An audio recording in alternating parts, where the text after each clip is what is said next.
23வது வசனம்.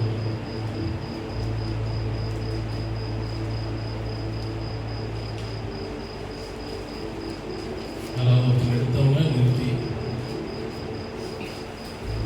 வாசிங்க. யாக்கோபுக்கு விரோதமான மந்திரவாதம் இல்லை. யாக்கோபுக்கு விரோதமான மந்திரவாதம் இல்லை. இஸ்ரவேலுக்கு விரோதமான குறி சொல்லுதலும் இல்லை. இஸ்ரவேலுக்கு விரோதமான குறி சொல்லுதலும் இல்லை. தேவன் என்னென்ன செய்தார் என்று கொஞ்ச காலத்திலே யாக்கோபையும் இஸ்ரவேலையும் குறித்து சொல்லப்படும். யாக்கோபையும் இஸ்ரவேலையும் குறித்து சொல்லப்படும். பொதுவா நமக்கு ஒரு பழக்கம் உண்டு.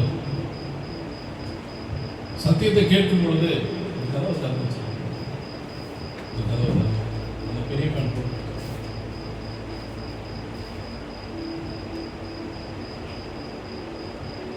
பொதுவாக நம்முடைய வாழ்க்கையில பழக்கம் உண்டு.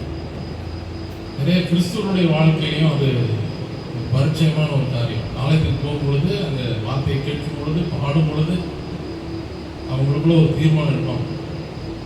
என்ன தீர்மானம்னா, இனிமேல் நம்ம எப்படி வாழணும், இப்படிப்பட்ட வாழ்க்கை தான் வாழணும். இதுவரைக்கும் நான் ஆண்டவரை துக்கப்படுத்திட்டேன், ஆனால் இனிமேல் நான் எப்படிப்பட்ட ஒரு வாழ்க்கை வாழணும், அவரை சந்தோஷப்படுத்துகிற மாதிரி என்ன செய்யணும், வாழணும், போதும் அப்படின்னு சொல்லி நம்ம மனஸ்தாபப்பட்டு உடைந்து தேவனிடத்தில் நம்ம தாழ்த்துறதுலாம் பொய் இல்லை, அது உண்மைதான். ஆண்டவர்கிட்ட உண்மையா நம்ம ஜெபம் பண்ணாமே இருக்கோம். நம்ம ஜெபம் பண்ணிக்கிட்டு தான் இருக்கணும். கஷ்டம் வரும் பொழுது இருதயத்திலிருந்து எப்படிப்பட்டவர்களாக இருக்கணும், ஆண்டவரே எங்களை என்ன செய்யுங்க. 1 minute ப்ரேயர் நிறைய பேருடைய வாழ்க்கையில் இருக்கு. போகிற வழியில் ப்ரேயர், ஆண்டவரை என்ன செய்யுங்க, மன்னிச்சுருங்கப்பா. ரொம்ப ஈஸியான ஜெபம். அடிக்கடி நம்ம எல்லாரும் பண்ணுற ஜெபம் என்ன தெரியுமா, மன்னிச்சிருங்க, சாரிப்பா, ஓகே. நீங்கள் மன்னிப்பு அவரிடத்துல கேட்பது நல்லது, மனஸ்தாபப்படுகிறது நல்லது. ஆனால் நீங்கள் எதை வாடிக்கையாக கொண்டு இருக்கிறீங்க, எதை நம்ம தொடர்ந்து அல்லது ரிப்பீட்டடா அவர்கிட்ட செய்யற காரியம் என்ன, யோசிச்சு பாருங்களேன். நெடுநாள் காத்திருப்பது இருதயத்தை விரும்பினது வரும் பொழுதோ ஜீவவிருட்சம். அது நமக்கு மாத்திரமா இல்லை, அது ஆண்டவருக்கு. யோசிச்சு பாரு.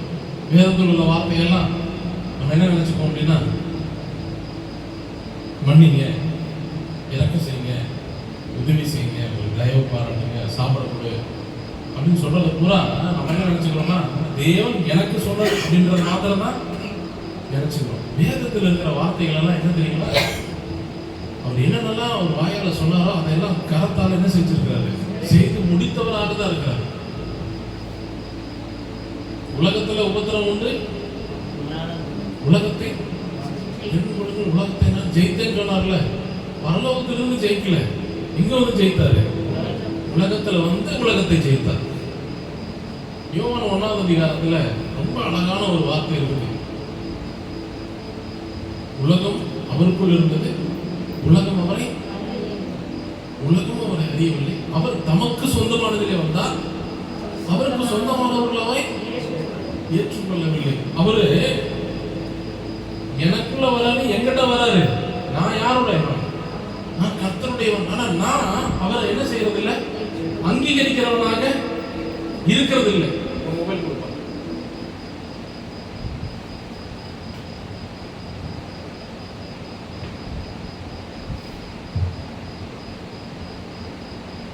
சாரி,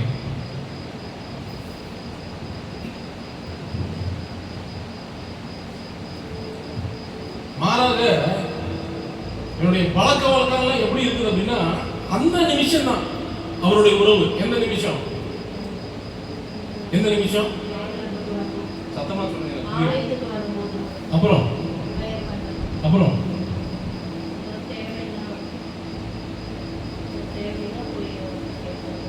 பசி எடுத்தா சாப்பாடு. அதே போல கணவனிடத்துல உறவு எப்படின்னா, எனக்கு தேவைன்னா, எனக்கு டைம் இருந்தால் என்னால் முடிஞ்சா செய்வேன், என்னால் முடியலன்னா. இப்படி ஒரு கிறிஸ்தவ வாழ்க்கை உலகத்தில் நிறைய பேர் என்ன செஞ்சுட்டு தான் இருக்கிறாங்க, வாழ்ந்து கொண்டு தான் இருக்கிறாங்க. அவங்கனால என்னென்னலாம் முடியுதோ அதை மட்டும் செய்வாங்க. ஆனா வேதம் ஒரு நாளும் ஒருபோதும் உனக்கு ஆப்ஷனல் கிடையாது. கிறிஸ்தவர்களுக்கு அல்லது தேவனை விசுவாசிக்கிறவர்களுக்கு, இயேசுவை பின்பற்றுகிறவர்களுக்கு வேதம் ஒரு ஆப்ஷனல் கிடையாது. உன்னால முடிஞ்சா செய், உன்னால முடியலன்னா செய்யாத அப்படின்ற ஆப்ஷனல் கிடையாது. நிச்சயமாக கட்டாயமாக யூ ஷுட் ஃபாலோ. நீ நிச்சயமா என்ன செய்யலாம், அதை ஃபாலோ பண்ணதான். நிச்சயமா நீ அது வழியா நடந்துதான் தீரணும். நிறைய பேருக்கு என்ன தெரியுமா பிரச்சனை? ஆண்டவர் மன்னிக்கிறவர். ஆமா, நிச்சயமா அவர் மன்னிக்கிறவர்.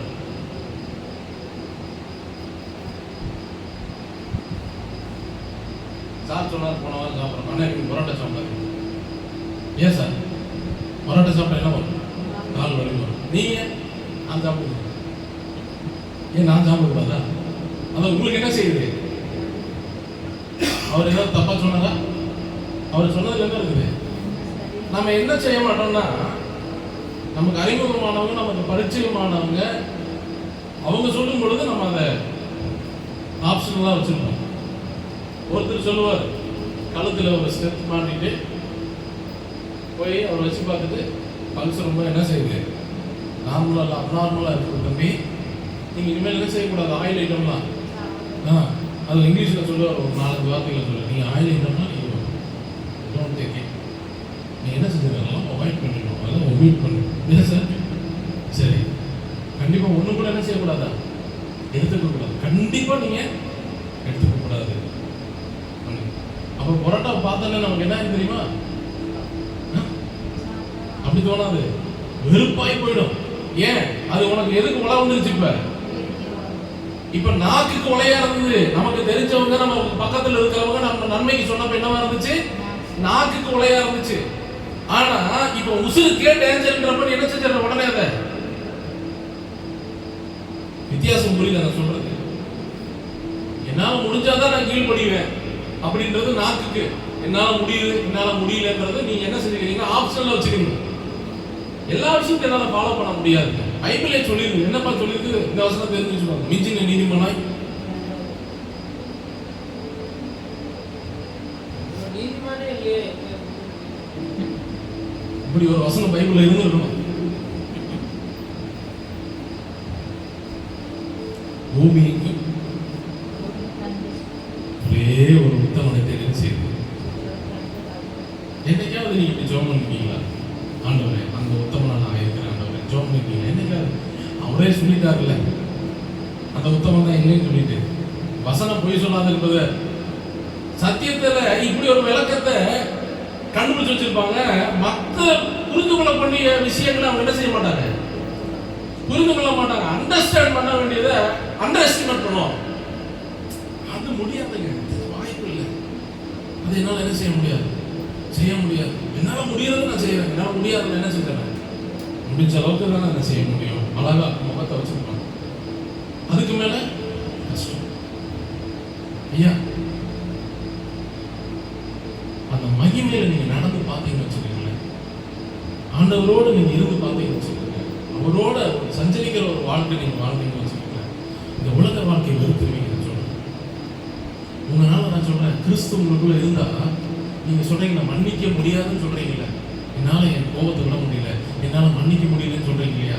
கிறிஸ்து உங்களுக்குள்ள இருந்தா உங்களால மன்னிக்காம இருக்கவே முடியாது.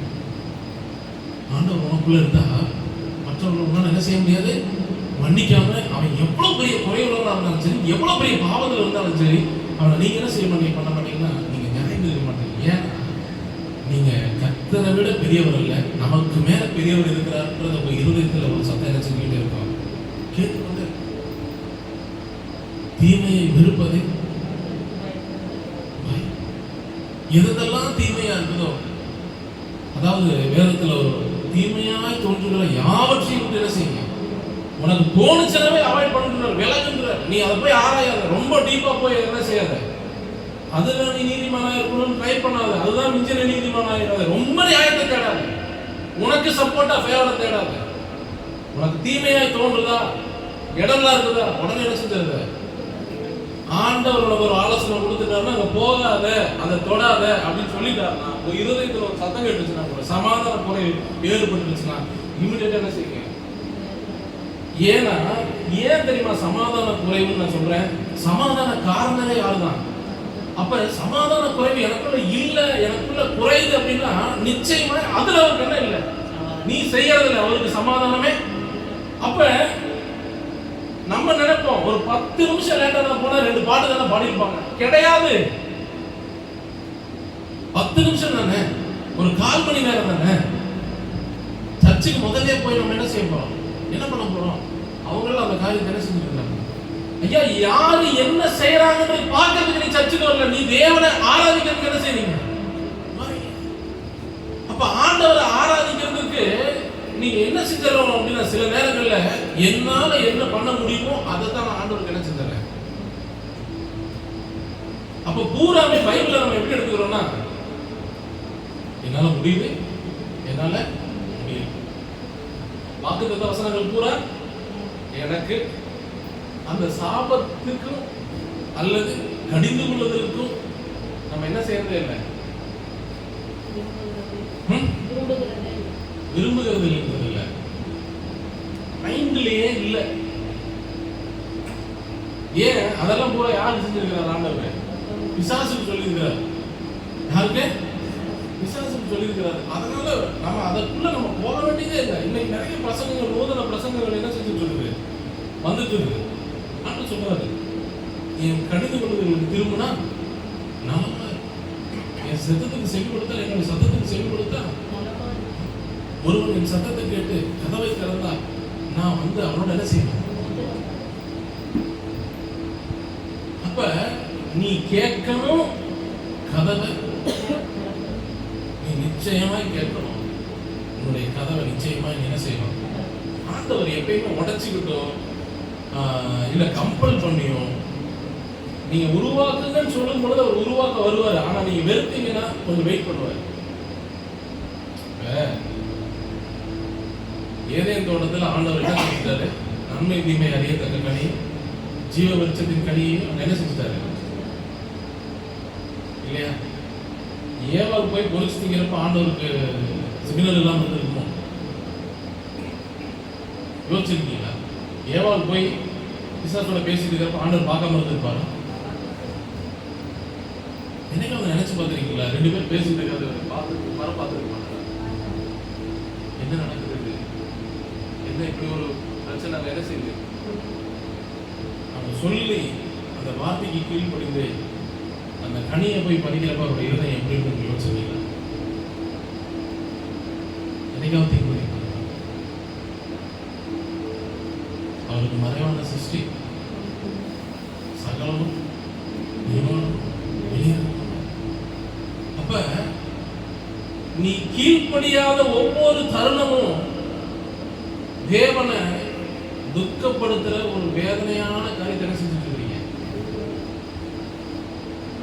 சிலுவையில் அவர் அறைந்த தினமும் அன்றைக்கு ஒரு நாள் நடந்த ஒரு காரியம் தான். 2000 வருஷத்துக்கு முன்னாடி நடந்த ஒரு இன்சிடென்ட், அவ்வளவுதான். ஆனா இன்றைக்கும் அவருக்கு நமக்கு கொடுக்கப்பட்ட வார்த்தையை தாண்டி சுயத்துல அல்லது உன்னால இதுதான் பண்ண முடியும் நீ போய் சொல்லும் பொழுது அப்படி ஒரு பாட்டு இருக்குல்ல, என் கையா பாவங்கள் செய்தார் தம் கையின் காயங்கள் பார்க்கின்றாரே, என் கையா பாவங்கள் என்னை நினைவு கூறும்படி செய்யுங்கள்னு உங்களுக்கு சொன்னதை நீங்க செய்யாம அவரை திரும்பவும் சிலுவை என்ன செய்ய வைக்கிறீங்க? உனக்காக நான் மரித்தேனே, எனக்காக நீ என்ன செய்தாய், உனக்காக நான் மரித்தேனே, எனக்காக நீ என்ன செய்தாய். என்ன செய்யணும் ஆண்டவரே? நான் என்ன பண்ணணும் ஆண்டவரே? இதை நான் பண்ணலாமா வேண்டாம்? என்றைக்காவது நம்மளுடைய ஜெபம் தேவைகளை குறித்தும் உன்னுடைய சுய காரியங்களை குறித்தும் என் குடும்பத்தை காரியங்களை குறிச்சும், நான் இங்க போகணும், இந்த காரியத்தை சாதிக்கணும், நான் இப்படிப்பட்ட ஒரு வாழ்க்கை வாழணும், நான் இடம் வாங்கணும், நான் வீடு கட்டணும், வாழ்க்கையில முன்னேறணும், என் பிள்ளைகள் நல்லா படிக்கணும், என் பிள்ளைகளுக்கு காரியங்களை நாங்கள் என்ன செய்ய வைக்கணும், சேர்த்து வைக்கணும், எங்கிட்ட 2 காசு இல்லைன்னா என்ன செய்யறது, எல்லாமே உங்களுடைய காரியங்கள் முழுவதும் எதை குறித்ததாக இருக்கிறதுனா பூமியை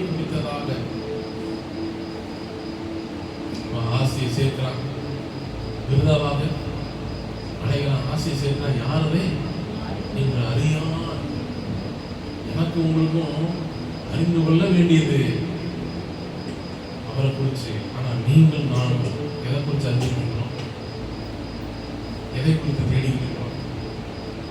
எடுத்து திரும்ப ஒரு அவசரத்தை வாசிக்கிறேன். என்ன ஆகும்? 23. யாக்கோபுக்கு விரோதமான மந்திரவாதம் இல்லை, இஸ்ரவேலுக்கு விரோதமான குறி சொல்லுதலும் இல்லை. அதுக்கு மேல உள்ள வசனத்துல நீங்க வாசிச்சு பார்த்தீங்கன்னா ரொம்ப அழகா தேவன் நமக்கு எப்படிப்பட்ட ஒரு பலனை கொடுத்திருக்கிறார்னா, தேவன் அவர்களை எகிப்திலிருந்து புறப்பட பண்ணினார். காண்டாமிருகத்துக்கு ஒத்த பலன் அவர்களுக்கு தேவன் எனக்கும் உங்களுக்கும், அதாவது ஆவிக்குரிய இஸ்ரவேலர்களாகிய நமக்கு தேவன் கொடுத்த பலன் காண்டாமிருகத்துக்கு ஒருவரும் தொடராது இருந்தோம். துன்மார்க்கன் என்ன செய்யறானா, என்னுடைய வாழ்க்கையில உங்களுடைய வாழ்க்கையில பயம் வர்றதுக்கு காரணம் என்ன தெரியுமா? எனக்கு தேவன் கொடுத்த பலனை நான் விசுவாசிக்காம, எனக்குள்ள ஒரு பலன் இருக்குதுன்றதை நான் நம்பாம, நான் துன்மார்க்கரா இருக்கிறபடினால, துன்மார்க்கர் உட்காரும் இடத்துல உட்காராதன்னு சொல்றாரு. ஆனா நான் தங்கி தாபரிக்கிறவனாக அவனுடைய காரியங்கள் எல்லாம் என்னென்னலாம் அவன் வாழ்க்கையில ஃபாலோ பண்றானோ அதே போல நானும் என்ன செஞ்சுட்டு இருக்கிறேன். யாரை பார்த்து நம்ம கம்பேர் பண்றோம் அப்படின்னா, இயேசுவை பார்க்கிறதே அல்ல, பக்கத்தில் இருக்கிற மனிதர்களை பார்த்து அவன் எதுவுமே செய்யறது இல்லை, நல்லா தானே இருக்கிறான், நான் செஞ்சா என்ன அப்படின்ற இடத்துக்கு நம்ம அடிக்கடி போகிறவர்களாக இருக்கிறோம். அவன் ஆண்டவர் போறதில்லை, கோயிலுக்கு போறதில்லை, சர்ச்சுக்கு போறதில்லை, நம்ம உபவாசிக்கிறோம், காணிக்கை கொடுக்குறோம், நான் எல்லாமே செய்யறேன், பைபிள் இருந்து வாசிக்கிறேன், எல்லாமே பண்ணிட்டு இருக்கிறேன். ஆனா என்னைய கூட அவன் என்ன செஞ்சுட்டு தான் இருக்கிறான், நல்லா தானே இருக்கிறான், எனக்கு மட்டும் ஏன்? அப்ப எனக்கு தேவன் கொடுத்ததுல 1000 கஷ்டம் வந்தாலும், பூமிக்கு ஆண்டவராகிய இயேசு கிறிஸ்து வந்ததுக்கு அப்புறம் அவருக்கு உபத்திரவங்கள் எல்லாமே இருந்துச்சு. எப்படிப்பட்ட உபத்திரவங்கள் இருந்தது? ஒரு சராசரி மனிதன் அனுபவிக்க கூடாத எல்லா பாடுகளும் அவருடைய வாழ்க்கையில, மரணம் கூட எப்படிதான் இருந்துச்சு, ரொம்ப சாதாரணமா இல்ல, சித்திரவதை பண்ணி டார்ச்சர் பண்ணி தான் அவங்க செஞ்சாங்க. போனோன்னா தூக்கி சிலுவையில் அடிச்சு ஈட்டியை விட்டு சொல்லி இறக்கி கொண்டு போய் அடக்கம் பண்ணல. மரணம்ன்றது அவருக்கு ஒவ்வொரு மினிட்டும் பார்த்தீங்கன்னா, ஆபிரகாம் ஈசாக்க பலியிட கொண்டு போகப்பட்ட பிரயாணம் 3 நாள் தூரம். அதே 3 நாள் ஆரம்பத்திலிருந்து முடிவு வரைக்கும் அவருடைய மரணம் 1 நிமிஷத்துல தொடங்கி 1 நிமிஷத்துல முடியல. 3 நாள் அளவும் அவர் என்ன செஞ்சாரு, அந்த மரணத்தை சுமந்து கொண்டவராக, தன் சரீரத்தில் அதை ஏற்றுக்கொண்டவராக, அந்த மரணத்தை அவர் நிராகரிக்காதவராக அவர் என்ன செஞ்சார், அந்த மரணத்தை. அப்ப என்னுடைய எனக்கான தனிப்பட்ட கிறிஸ்துவ வாழ்க்கையில என் பக்கத்துல இருக்கிறவங்களை பார்க்கிறத விட, எனக்கு தேவன் கொடுக்கப்பட்ட வார்த்தை அல்லது கிறிஸ்து இந்த பூமியில எப்படிப்பட்ட ஒரு வாழ்க்கை வாழ்ந்தாரு, அந்த வாழ்க்கையில எனக்கும் அவருக்கு ஒரு தொடர்பு இருக்குதா, அவரை போல சாயல் எனக்குள்ள இருக்கா, இல்லது அவரை கூட வேற மாதிரி ஒரு வாழ்க்கை வாழ்ந்து கொண்டு இருக்கிறேன். தேவன் என்னையும் உங்களையும் தாயின் கருவில என்ன செஞ்சாருங்க, தெரிந்து கொண்டார். தாயின் கருவில என்ன செஞ்சவங்க தெரிந்து கொண்ட, உன்னுடைய பெயர் சொல்லி நம்மளை பார்த்து சொல்றாரு, நீ என்னுடையவன் சொல்றாரு. அவர் எப்படி நம்மளை படைச்சாலும் அவருடைய ரூபத்தின் முடியும் அவருடைய.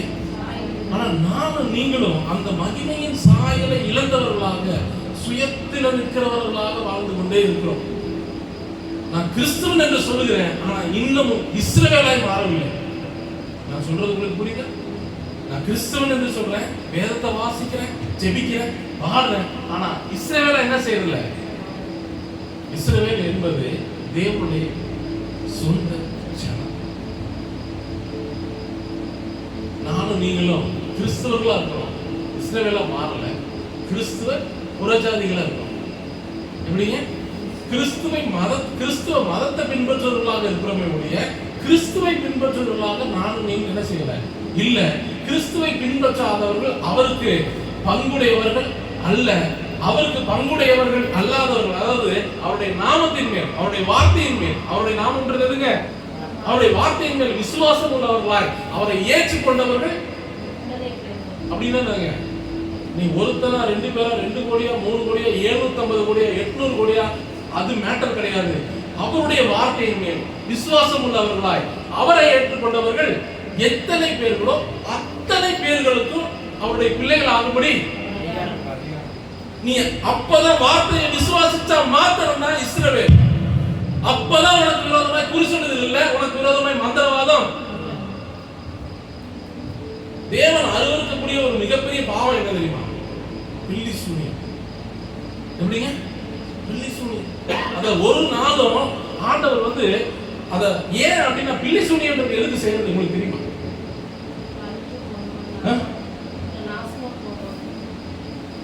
ஆக மொத்தம் ஒருத்தர் நல்லா வாழ நம்ம கண்ணு முன்னாடியே எப்படிங்க? தேவன் இந்த பூமியில நம்மளை உண்டாக்கி தாயின் கருவில எல்லா வசனத்தையும் நமக்கு கொடுத்துட்டாரு. இப்போ நம்ம ஒவ்வொரு வருஷத்துக்கு நம்ம ஒரு வாக்குத்தத்தம் எடுக்கிறோம்ல, நியூ இயர் அன்னைக்கு நம்ம என்ன நினைச்சிட்டு பார்த்தீங்கன்னா இந்த வருஷம் தான் இந்த வாக்குத்தத்தம் நம்ம வாழ்க்கையில் என்ன செய்ய போகுது, கழிக்க போகுது. இப்போ நிறைய ட்ரெண்ட் வந்துருச்சு. இந்த மாசம் வாக்குத்தத்தம், டெய்லி வாக்குத்தத்தம். நான் இந்த டெய்லி நாளுக்கு ஒரு 10 வாக்குத்தத்தம் போடுவாங்க. யாராவது ஒருத்தர் கண்டிச்சு ஒரு வாக்குத்தத்தம் போடுறாங்கன்னு பார்ப்பேன். வரவே வராது. தகப்பன் தான் நேசிக்கிற புத்தகனை கர்த்தர் எவன் மேல அன்பு கொள்கிறாரோ எல்லா வாக்குத்தத்தம் வசனமும் நான் பிறந்த வருஷத்திலேயே பிறந்த அன்னைக்கு தாய் கருவிலே பிரியமானவனே ஆத்மா வாழ்றது போல எல்லாவற்றிலும் வாழ்ந்து சொல்லி அந்த உலகத்தில் அனுப்புறாரு ஆண்டவர். எப்படி உலகத்தில் உபத்திரம் உண்டு, கொள்ளுங்கள், உலகத்தை ஜெயித்தேன், நான் உங்களை திக்கற்றவர்களாக விடேன், உங்கள் இதுவே கலங்காமல் பயப்படாமல் இருப்பதாக, நான் உன்னை விட்டு விலகுவதில்லை, உன்னை எல்லாமே சொல்லிட்டு அதாவது கொடுக்காம இருக்கிறார் ஆண்டவர். ஏதாவது வாழ்க்கையில கொடுக்காம இருக்கிறார் யாராவது சொல்லுங்க. எனக்கு தேவன் இன்னும் அதை தரல.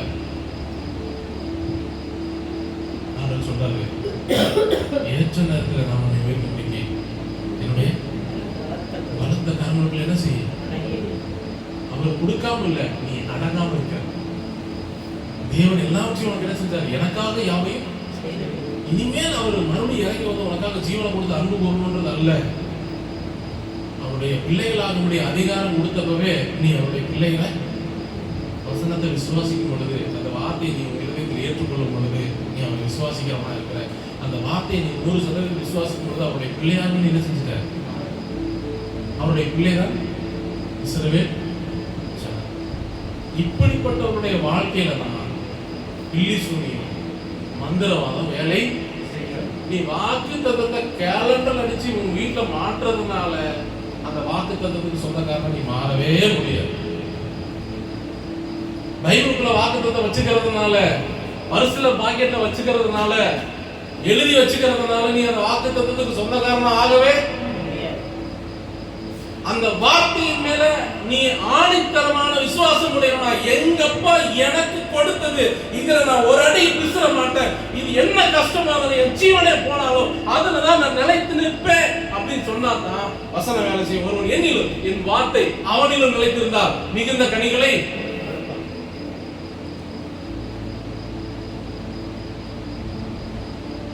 அது இல்லாதவங்களுக்கு சுயத்தை மேன்மை பாராட்டி ஒருவரை மன்னிக்கும். ஆண்டவருக்கு நான் ஒன்று சொல்லித்தரேன். உங்களுக்கு என் வாழ்க்கையில் இருந்த மோசமான ஒரு பழக்கம் இருக்கு, மறுமறிக்கும், முறுமுறுக்கும். யாராவது எவனாவது கிடைச்சிட்டானா போதும் பயங்கரமா முறுமுறுக்கணும். என்னிடத்துல தேவன் திட்டமாய் சொன்ன ஒரு காரியம், நீ இனிமேல் முறுமுறுக்கவே. ஆண்டவர் யோசிச்சு பாருங்க, சிலுவை சுமந்துட்டு போறப்ப இந்த சிலுவை எவ்வளவு கஷ்டமா இருக்கு போதும். அல்வாரி மலை அவ்வளவு பெருசா இருக்குது, இங்கேருந்து தூக்கிட்டு அவ்வளவு தூரம் போயிட்டு வந்திருக்கானு. நான் எப்படி அந்த சிலுவை தூக்கிட்டு அவ்வளவு தூரம்?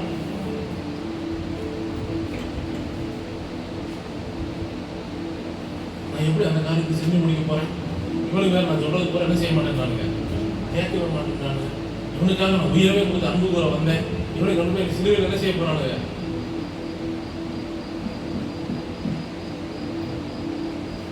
ஏன் தெரியுமா அத்தனையும் சலிச்சார் அவரு? இன்றைக்கு நீங்களும் நானும் இந்த ஆலயத்தில் உட்கார்ந்து அவருடைய வார்த்தையை கேட்போம். இந்த வார்த்தை மூலமா நம்ம தொடர்புன்றது அவருக்கு அன்னைக்கு தெரியும். அதனால அந்த பாடுகளை, அந்த துக்கங்களை அவர் பெருசா என்ன செய்யல. ஒரு நாள் அறியாமையில நம்ம வாழ்ந்து கொண்டிருக்கிறோம், ஒரு நாள் அவரை அறிந்து கொள்வோம்னு நம்ம அவரை விசுவாசிக்கிறோமோ இல்லையோ, அவருடைய வார்த்தையின் மேல அவருக்கு ஒரு மிகப்பெரிய விசுவாசம், ஒரு நம்பிக்கை. நாம் தரிசித்து நடவாமல் நான் உங்களுக்கு ஏற்கனவே சொல்லியிருக்கேன், ஆபிரகாம் கிட்ட ஆண்டவர் என்னை பற்றி உங்களை பற்றி என்ன செஞ்சிருக்கிறாரு, பேசியிருக்கிறார். வானத்து நட்சத்திரங்களை பாருங்க, ஒவ்வொரு நட்சத்திரத்துக்கு ஒரு பெயர் சொல்லி என்ன செய்யறாங்க. கடற்கரை மணலை பாருங்க, உனக்கு நான் ஜாதியில் என்ன செய்வேன். அதை போல அப்ப என்னுடைய வாழ்க்கையில தேவன் ஒருவர் உண்டு என்று ஏதோ ஆலயத்துக்கு வர அந்த நிமிடத்துல மாத்திரம் நான் நம்புகிறவனாக இருக்கிறதுனால ஒரு மாற்றம் நம்ம வாழ்க்கையில வரப்போறது இல்லை. நீ சர்ச்சுக்கு வர்றதுனால நல்லவனாகவே முடியாது. தயவு செய்து என்னை கோச்சுக்காதீங்க. ஆனா நான் உற்சாகப்படுத்துவீங்க, என்னை பலப்படுத்துவீங்கன்ற வார்த்தையை பேசி நான் உட்காரும் பொழுது இப்படி சொன்னீங்கன்னா சீரியஸாவே சொல்றேன், எனக்கு நீ நல்லவனா இருக்கிறதுனால நீ நல்லவனாகவே, ஏன்னா நான் உன்னை நீதிமான ஆக்கவும் முடியாது, நான் உன்னை பரிசுத்தவனா மாற்றவும் எனக்கு அந்த தகுதியும் அருகதையும் கொஞ்சம் கூட இல்லை. நம்மை அழைத்தவர் ஒருவர் இருக்கிறார். அவர் நம்மை நல்வழியில் நடத்த அவரால் கூடும். நம்மை அவர் நிச்சயமாக நீதிமானாய் மாற்றக்கூடிய வல்லமை அவருக்கு உண்டு. நிச்சயமாக நம்மளை பரிசுத்தவனாய் அவர்கள் ரத்தத்தால் கழுவப்படும் பரிசுத்தவனாய் மாற்றுவார். அது மாத்திரமல்ல, நம்மளை மகிமையில கொண்டு போயும் எப்ப தெரியுமா, நீங்க அவருடைய கடின பொழுதுக்கு திரும்பும் பொழுது, நீங்க அவருடைய வார்த்தைக்கு கீழ்ப்படியும் பொழுது, காரணம் என்னை உடைத்து உருவாக்கும். ஒரு வியாதியில நம்ம குடும்பத்துல யாராவது ஒரு வியாதியில படுத்து ஆட்டோமேட்டிக்கா நம்ம வாய் என்ன தெரியுமா செய்யும்,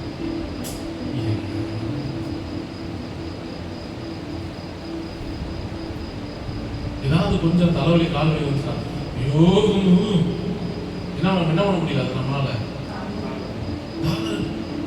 சுத்தமா தேவன் அனுமதிச்சிருக்காரு. அவர் தெரியாம எனக்கு தலைவலிக்கு போகுது, அவர் அறியாம எலும்பே உருவாகலையாமா, எனக்கு தலைவலி வந்தது அவர் தெரியாம போகுது.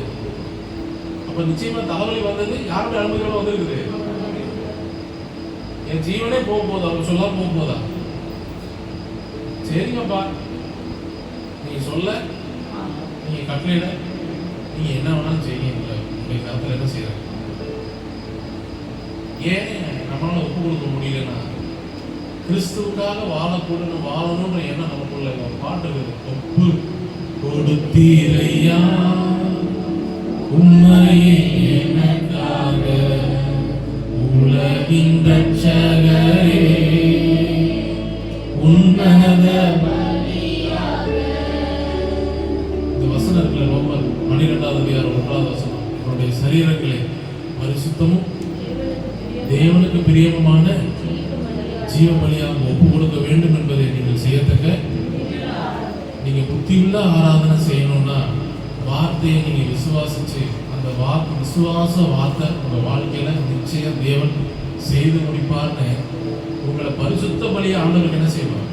அவருடைய வார்த்தை தான் நம்ம என்ன செய்யுங்க, பரிசுத்தப்படுத்துது. நான் பரிசுத்தவான் அப்படின்னு சொல்றதுனால நான் ஒரு தீர்க்கதரிசி, நான் ஒரு பாஸ்டர், நான் ஒரு நல்ல பாஸ்டர், நான் ஒரு நல்ல பிரதர், நான் நல்ல ஒரு அப்பா, நான் நல்ல ஒரு கணவன், நான் நல்ல ஒரு சகோதரன் சொல்றதுனால நல்லவனாகவே உத்தம ஊழியனே. அந்த ஒரு வார்த்தை இருக்குது, இந்த ஒரு வார்த்தை அவருடைய சத்தம் எனக்கு பிராக்டிகலா கேட்கணும். கேட்பாரு, பேசுவார், இந்த இயேசு ராஜாவை நான் பார்த்தால் போ, இதெல்லாம் நம்மளுடைய இமையில் அவரோடு தான், இதெல்லாம் என்னுடைய உங்களுடைய நம்மளுடைய நித்தியமா மோட்ச வீட்டில், இதெல்லாம் நம்மளுடைய அவருடைய உத்தம ஊழியனே. என்னுடைய மகிமைக்குள்ள உயிர் போய் உயிர் வர ஒவ்வொரு நிமிஷம் அந்த செகண்ட்ல எனக்குள்ள ஒரு மின்னல் எப்படி செய்யும், யாருடைய சத்தம் கேட்குது எனக்குள்ள. அதோட என்ன, ஒரு கணவன் மனைவி கல்யாணம் ஆகி நல்லா அன்போட இருந்தவங்க ஏதோ ஒரு சில காரணங்களால பிரிஞ்சு போயிடறாங்க. பல வருஷங்கள் அவங்க பிரிஞ்சே வாழ்றாங்க. ரொம்ப அன்பா இருந்தவங்க, ரொம்ப ஐக்கியமா இருந்தவங்க, காரணமே இல்லாம பிரிஞ்சிடறாங்க. பல வருடங்கள் ஆயிடும். திரும்பவும் 2 பேரும் சேர்ந்து வாழக்கூடிய ஒரு தருணம் அவங்க வாழ்க்கையில் வரும். அப்ப சந்திச்சு அவரும் அவங்களும் மாத்திரம் ஒரு இடத்துல உட்கார்ந்து இருக்காங்க.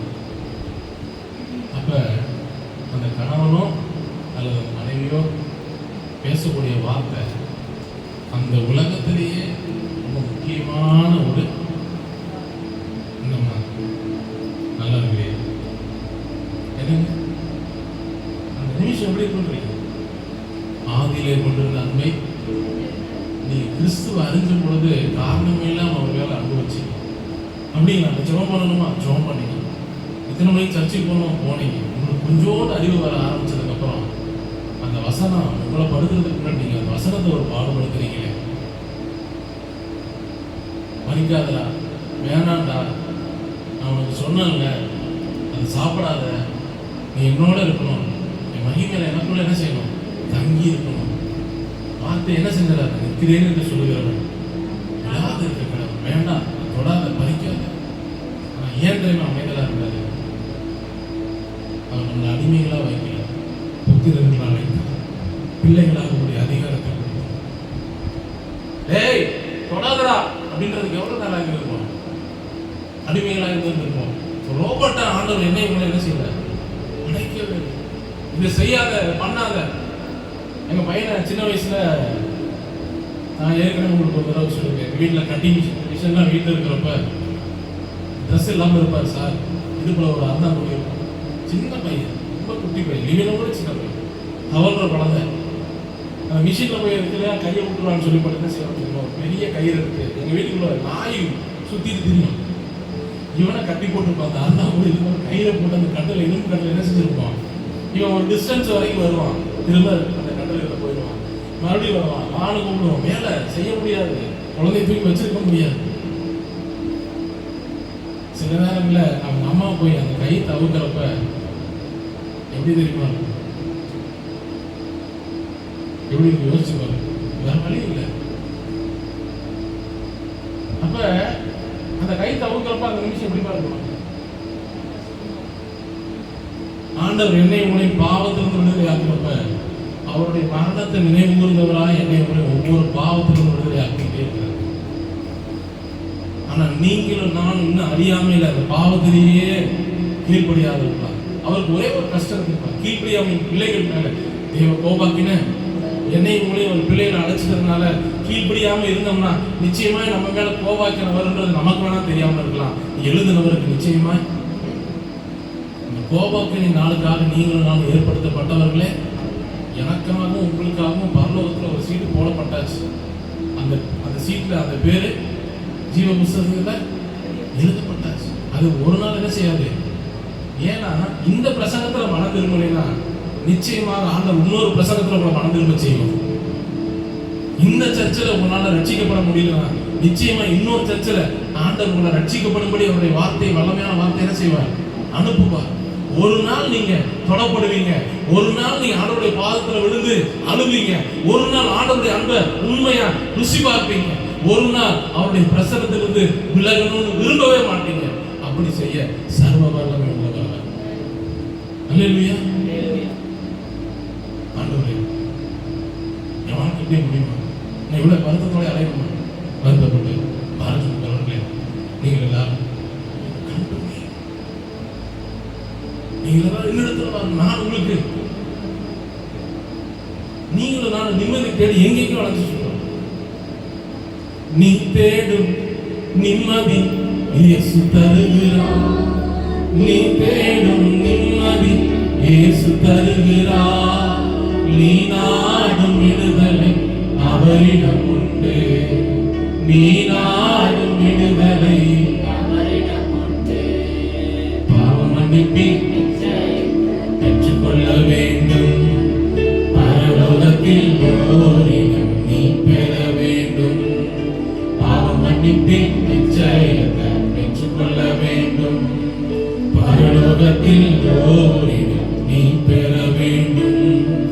இயேசு தருகிறார் என்று தருகிறார், இயேசு தருகிறார் என்று தருகிறார். அதற்காக நான் சிலுவையிலே என்னாகும் 24 அதிகாரம் 1 வசனம், என்னாகும் 24 1 வசனம். இஸ்ரவேலை ஆசீர்வதிப்பதே கர்த்தருக்கு பிரியம் என்று. இஸ்ரவேலை ஆசீர்வதிப்பதே கர்த்தருக்கு பிரியம். இஸ்ரவேல் யாருன்னு நாம் பார்த்தோம்.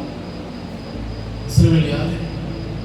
அவருடைய நாமத்தின் மேல் விசுவாசம் உள்ளவர்களாய் அவரை ஏற்றுக்கொண்டவர்கள் எத்தனை பேருமோ அத்தனை பேரும் இஸ்ரவேலர்கள் தான்.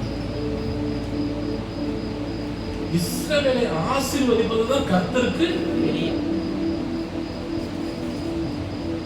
கர்த்தர் தருகிற ஆசீர்வாதமே அதனோட அவர் வேதனையை அவர் ஆசீர்வதிச்சாதான் உனக்கு வேதனை இல்லைன்றது அவருக்கு நல்ல. ஆனா அவர் ஆசீர்வதிச்சிடக்கூடாதுன்னு உன்னைய பாவத்துல கொண்டு போய் சோதனைக்காரன் உன்னை ஒவ்வொரு நாள் என்ன செஞ்சுருக்கான்? கீழ்படியாமின் பிள்ளைகளை மாத்திட்டு வசனத்தை கண்ட உடனே வெறுப்பு, ஊழியர்களை கண்ட உடனே கோபம். அந்த ஊழியர் அப்படி சொல்லிட்டார், இந்த ஊழியர் இப்படி சொல்லிட்டார், அந்த சர்ச்சு சரியில்லை, இந்த சர்ச்சு சரியில்லை, அந்த பாஸ்டர் சரியில்லை, அந்த பாஸ்டர் இப்படி செய்யும். ஒரு நெருங்கின நண்பர் ஒரு எனக்கு ஃபோன் பண்ணி ஒருத்தரை குறித்து பேச ஆரம்பிக்கிறார். ஆண்டவர் சொல்றாரு, இந்த வார்த்தைக்கு என்ன செய்யாத, செவி சகிக்காத. அது அவர் சொல்ற காரியம் உலக பிரகாரமா சரிதான். ஆனா ஆண்டவருடைய பார்வையில் அது என்னவா இருக்குது? சகோதரர் ஒருவருக்கொருவர் விரோதமாக முறையிடுகிறது எவ்விதத்திலும் குற்றமா இருக்குன்னு ஆண்டவர் திருஷ்டாந்தம் வசனத்தை சொல்றாரு. அப்ப வசனத்தின் மேல விசுவாசம் உள்ளவர்களாய், அவருடைய நாமத்தின் மேல விசுவாசம் உள்ளவர்களாய் அவரை ஏற்றுக்கொண்டேன். நான் எப்படி அந்த காரியத்துக்கு சகோதரர் மேல சொல்லப்படுகிற நிந்தையான சொல்லை எடுக்காமலும் இந்த வசனத்தை ஆண்டவர் என்ன செய்யறாரு? வெளிப்படுத்துறார், தெரியப்படுத்துறார். யாரையாவது குறிச்சு என்கிட்ட வந்து நீங்க முறை பேசுனீங்க, நிச்சயமா சொல்றேன், நான் உங்களை வெறுத்துருவேன், வெறுக்க மாட்டேன். ஆண்டவர் உங்களை திரும்ப நேசி வச்சுக்காரு, கண்டிச்சிருங்க. உன் சகோதரன் உனக்கு விரோதமா பாவம் செஞ்சா கண்டி, மனசாவப்பட்ட யார் சொன்னா? பக்தருடைய வார்த்தை தான் சொல்லுது. அவர் மன்னிக்க சொன்னதுக்கு அப்புறம் நான் மன்னிக்க மாட்டேன்னு சொல்லி மிஞ்சின நீதிமானாரு. அதுக்கு தான் மிஞ்சின நீதிமானாரு. கூடுமானால் யாவரோட சமாதானமாய் கூடுமானால் என்ன உன்னால முடிஞ்சான்றது கிடையாது. முடிஞ்ச வரைக்கும் என்னவாரு கூடுமானால் நிறைய பேர் சொல்லிடுவோம். நிறைய அப்படியே நம்ம அறிவுக்கு பைபிள போட்டு புரட்ட பார்த்துங்க. 1 2 3 4 5 8 9 10 குழந்தைகளை சொல்லுங்கள. நம்ம சொல்ல ஒண்ணு இந்த புதுசா போன பழையல ஸ்கூல்ல சேர்த்துன பிள்ளைகளை டார்ச்சர் இருக்குது இல்லை. அவங்க பள்ளிக்கூடத்துல டீச்சர் சொல்லி கொடுக்குறது பூரா வீட்டில் வந்து என்ன செய்யணும்? இந்த மௌலிகா இருக்கு அங்க போனோம்னா அது என்ன பாட்டு பாடுறது புரியாது. அதெல்லாம் முன்னாடி இருந்து ஒரு ஹிந்தி பாட்டு மாதிரி என்ன செய்யலாம்? இந்த பாப்பா தான் பாடணும். தும்கி லகாக்கி அப்பப்பா தும்கி லகாக்கி எப்படி தெரியுமா இருக்கு அந்த நேரத்துல? சாமி நீ என்ன பாடுற, ஆனா எனக்கு என்ன செய்யல?